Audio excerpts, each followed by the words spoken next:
Waalaikumsalam warahmatullahi wabarakatuh. Kembali lagi kita bertemu di Street Darul Hijrah Channel. Kali ini narasumber kita sudah bisa dilihat. Jadi bahasan kali ini kita nggak bahas corona ya Bu. Iya. Iya. Kita kan ikut-ikutan. Kita mau bahas temanya belajar bahasa Arab untuk orang yang bukan orang Arab. Mungkin gak sih? Ya, mungkin. Ya Mungkin. Kan? Sudah banyak yang terbukti sebenarnya. Oke. Mungkin. Jadi gini, bagi umat Islam, umat Muslim nih, kita belajar bahasa Arab. Mau nggak mau kita belajar bahasa Arab untuk kita dapat belajar menguasai Al-Quran. Nah, tapi kan bagi kita umat Muslim yang kita bukan orang Arab, tentu saja untuk mempelajari Al-Quran yang berbahasa Arab itu agaknya sulit. Setuju nggak sih Bu? Setuju ya, sulit ya. Setuju. Kenapa Bu? Kenapa ya? Soalnya kan mungkin lihat dari tulisan. Kalau yang misalkan orang lihat lah dari tulisannya kerul. Iya betul. Pertama itu kan kesan pertama secara fisik tulisan gitu. Orang-orang yang kurang serak sama bahasa dilihat dari sana pastinya. Menurut Tuhan seperti itu sih.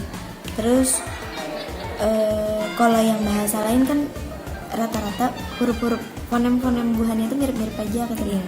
Sama-sama aja, kayak ada huruf A di bahasa ini juga ada huruf A, tapi pelafalannya aja beda gitu. Jadi kada terlalu untuk secara fisik huruf tuh kada terlihat rumit buat orang-orang yang di luar sana. Nah, terus kalau yang dilihat dari tata bahasanya itu memang dilihat kan di bahasa ada sorok, ada lahu. Jadi ada pecahan kata, sama ada aturan susunan kalimat. Itu yang mungkin dilihat orang susah gitu untuk bahasa ini susah dibanding bahasa-bahasa yang lain. Terlalu rumit ya, banyak sekali ya aturannya. Benar. Padahal kan sebenarnya bahasa Arab itu akan mudah, akan terasa mudah tergantung si pengajarnya itu nanti cara nyampainya kayak gimana. Nah, oke. Hubungannya dengan cara nih, cara belajar ya. Metodenya. Iya, untuk belajar bahasa Arab itu sebenarnya tingkatannya itu seperti apa Bu? Tahapannya kita untuk menguasai bahasa Arab, belajar apanya dulu, kemudian sampai ke tingkat yang lebih tingginya itu seperti apa? Benar. Nah, jadi gini, kalau yang di ini ulun jawab saya cuma jawab secara globalnya aja, secara dasar-dasarnya aja. Nanti kalau pengen secara mendalam masuk jurusan PBA di Street Darul Hijrah bagi yang belum masuk jurusan sini. Nah, jadi gini, apa ya, tingkatannya itu sama aja sebenarnya kayak kita di bahasa Inggris. Itu ada beginner, ada intermediate, ada advance gitu. Tapi kalau bahasa Arab tuh istilahnya tadi habis itu mutawasit baru mutaqaddim gitu. Jadi untuk beginner itu kan mereka awal-awal diperdengarkan secara wacana lisannya, kosakatanya dulu dikenalin. Jadi belum masuk ke arah tata bahasaan kayak gitu enggak. Untuk arah beginner tuh kayak gitu dulu. Jadi habis sudah diperdengarkan cara ngelafalinnya, habis cara ngelafalinnya kan ngelatih ngomong berarti kan. Habis cara ngelafalinnya baru cara nulis yang apa dia udah dengarkan dan dia lafalkan. Setelah dia menulis apa yang dia dengarkan dan lafalkan,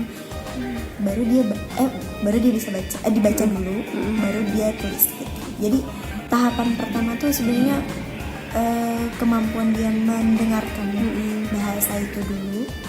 Kalau dia itu namanya kemampuan reseptif. Kalau udah kemampuan reseptifnya bagus, maka itu akan berkesinambungan dengan kemampuan dia berbicara. Dia bicara ngelafalin.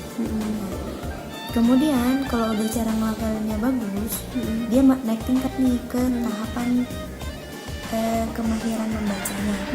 Gitu. Kemahiran membaca itu berkaitan sama tata bahasa. Cuman itu untuk para beginner belum disarankan untuk diajarkan tata bahasa. Jadi mereka lebih yaudah diajarin yang simpel-simpelnya aja, dibaca yang simpel-simpelnya aja, asal tahu aja tulisannya seperti apa gitu. Jadi fokus ke kosakatanya, tahu hurufnya apa ya Bu. Iya. Jadi tingkatnya kayak gitu. Jadi keterampilan pertama kali yang diajarkan adalah keterampilan istima.